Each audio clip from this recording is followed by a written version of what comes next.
crime happened in this village. It's you know the story that all the family they were burned alive, which it brings us to the more than 80 years ago, to the Holocaust, to what happened to the Jewish. All this finished and now it's repeated in Palestine in 2015. Acabamos de llegar a Duma, donde hace pocos meses extremistas israelíes, que bueno, en realidad extremistas israelíes prácticamente van de la mano, quemaron a una familia lanzándole cócteles molotov y mataron a un niño, un bebé de 18 meses, al padre, a la madre, y solo sobrevivió un hermano que acaba de ser operado recientemente. Nos han dicho que cuidemos las cámaras, las conversaciones, los sonidos, porque realmente el ambiente es muy delicado y la gente está todavía en shock. Palestina.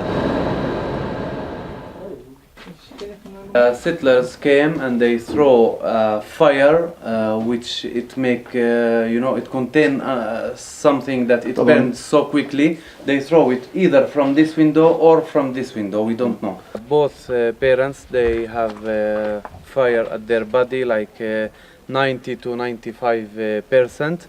The child Ahmad about 60% and at his body, and the little child, of course, we said that.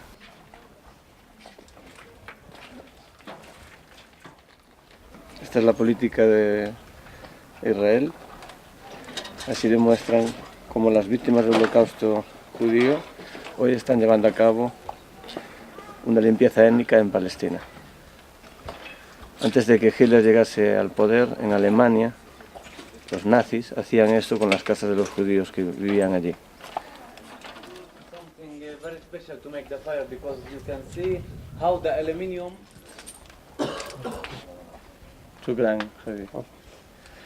Mientras Israel solo da vergüenza, terror y fuego, los palestinos siguen dándonos la esperanza de que la humanidad puede ser mejor. Este gesto de traernos agua, esta gente que acaba de sufrir esta barbarie, demuestra claramente la diferencia entre Palestina e Israel y cómo la comunidad internacional sigue todavía apostando por los genocidas.